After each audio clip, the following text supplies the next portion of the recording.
नमस्कार मित्रों, राधे राधे। वैदिक कल्चर में आपका स्वागत है। आज बात करेंगे सफला एकादशी के विषय में कि सफला एकादशी किस दिन है और किस दिन आपको सफला एकादशी का व्रत रखना है, किस दिन पारायण करना है। क्योंकि हर बार दो तिथियां होने की वजह से बहुत से लोगों को कंफ्यूजन हो जाता है किस दिन हम एकादशी का व्रत रखें। तो अब की बार 2023 में जनवरी में सफला एकादशी आने वाली है, जो पौष मास की कृष्ण पक्ष की एकादशी होती है, उसे हम सफला एकादशी कहते हैं।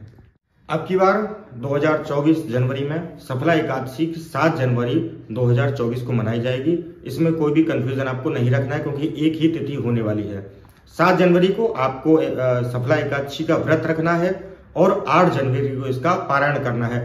पारायण आपको सुबह 7 बजे से लेकर 9 बजे तक के बीच में द्वादशी के दिन सफला एकादशी का पारायण कर लेना है। सफला एकादशी का क्या पुण्य फल होता है? सफला एकादशी का व्रत करने से आपको अश्वमेध यज्ञ का फल प्राप्त होता है। तो आइए जानते हैं इस सफला एकादशी के व्रत की कथा क्या है, क्योंकि जब तक आप कथा नहीं सुनेंगे तब तक आपको एकादशी का पुण्य फल प्राप्त नहीं होगा। तो आइए जानते हैं सफला एकादशी का व्रत की क्या कथा है और किसने कथा सुनकर किस पुण्य फल की प्राप्ति की थी। युधिष्ठिर ने भगवान से पूछा, स्वामिन, पौष मास के कृष्ण पक्ष में जो एकादशी होती है उसका क्या नाम है, उसकी विधि क्या है और उसमें किस देवता का पूजन किया जाता है? कृपा करके मुझे यह आप बतलाइए।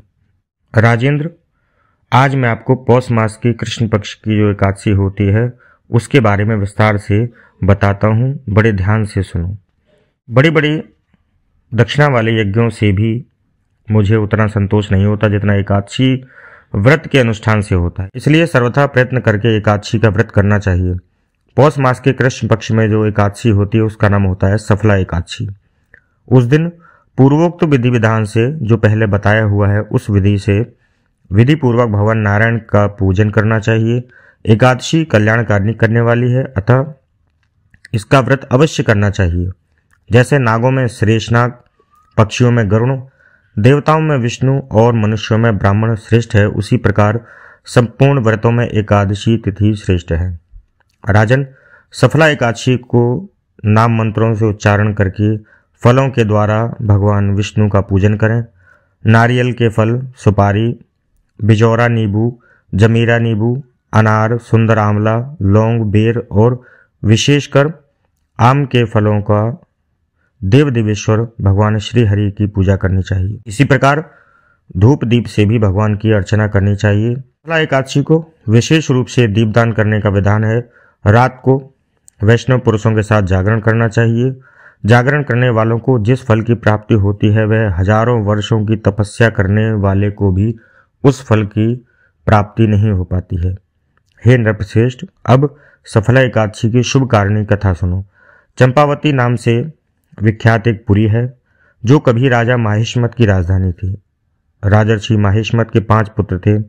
उनमें जो ज्येष्ठ पुत्र था वह सदा पाप कर्म करने में ही लगा हुआ रहता था, परस्त्रीगामी और वैश्यागमन करता था। उसने पिता के धन को पाप कर्मों में ही खर्च किया था। वह सदा दुराचार परायण और ब्राह्मणों का निंदक था। वैष्णवों और देवताओं की भी हमेशा निंदा करता रहता था। अपने पुत्र को ऐसा पापाचारी देखकर राजा माहिष्मत ने राजकुमारों में उसका नाम लुम्भक रख दिया और भाइयों के साथ मिलकर उसे राज्य से बाहर निकाल दिया। लुम्भक उस नगर से निकलकर गहन वन में चला गया। वहीं रहकर उस पापी ने प्रायः समूचे नगर का धन लूट लिया था। एक दिन जब वह चोरी करने के लिए नगर में आया तो वह रात को पहरा देने वाले सिपाहियों ने उसे पकड़ लिया, किंतु जब उसने अपने को राजा माहिष्मत का पुत्र बताया तो सिपाहियों ने उसे छोड़ दिया। फिर वह पापी वन की ओर लौट आया और प्रतिदिन मांस और वृक्षों का फल खाकर जीवन निर्वाह करने लगा। उस दुष्ट का विश्राम स्थान पीपल के वृक्ष के निकट था। वहां बहुत वर्षों का पुराना पीपल का वृक्ष था। उस वन में वह वृक्ष एक महान देवता का माना जाता है। पाप बुद्धि लुम्बक वहीं निवास करता रहता था। बहुत दिनों के पश्चात एक दिन किसी संचित पुण्य के प्रभाव से उसके द्वारा एकादशी का व्रत पालन हो गया। पौष मास की कृष्ण पक्ष की 10वीं के दिन पापिष्ट लुम्बक ने वृक्षों के फल खाए और वस्त्रहीन होने के कारण रात भर जाड़े में कष्ट भोगा। उस समय ना तो उसे नींद आई और ना ही आराम मिला। वह निष्प्राण सा हो रहा था। सूर्योदय होने पर उस पापी को होश नहीं हुआ। सफला एकादशी के दिन भी लुम्बक बेहोश पड़ा रहा। दोपहर होने पर उसे चेतना प्राप्त हुई।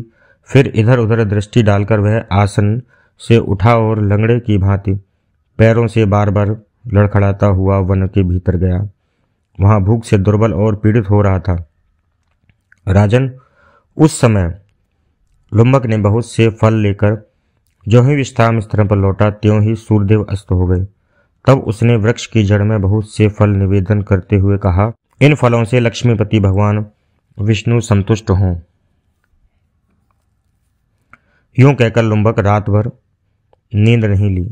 इस प्रकार अनायास ही उसने इस व्रत का पालन कर लिया था। तब आकाशवाणी हुई, राजकुमार, तुम सफला एकादशी के प्रसाद से राज्य और पुत्र की प्राप्ति करोगे। बहुत अच्छा कहकर उसने वह वरदान स्वीकार कर लिया। इसके बाद उसका स्वरूप दिव्य हो गया। तब से उसकी उत्तम बुद्धि भगवान विष्णु के भजन में लग गई। दिव्य आभूषणों की शोभा से संपन्न होकर उसने अकंटक राज्य प्राप्त किया और 15 वर्षों तक वह उसका संचालन करता रहा। उस समय भगवान श्री कृष्ण की कृपा से उसने मनोज्ञ नामक पुत्र उत्पन्न हुआ। जब वह बड़ा हुआ तो लुम्बक ने तुरंत ही राज्य की ममता छोड़कर उसे अपने पुत्र को सौंप दिया और भगवान श्री कृष्ण के समीप चला गया, जहां आकर मनुष्य कभी शोक में नहीं पड़ता है। राजन, इस प्रकार जो सफला एकादशी का उत्तम व्रत करता है वह इस लोक में सुख भोग कर मरने के पश्चात मोक्ष की प्राप्ति करता है। संसार के वह मनुष्य धन्य है जो सफला एकादशी का व्रत करने में लगे रहते हैं।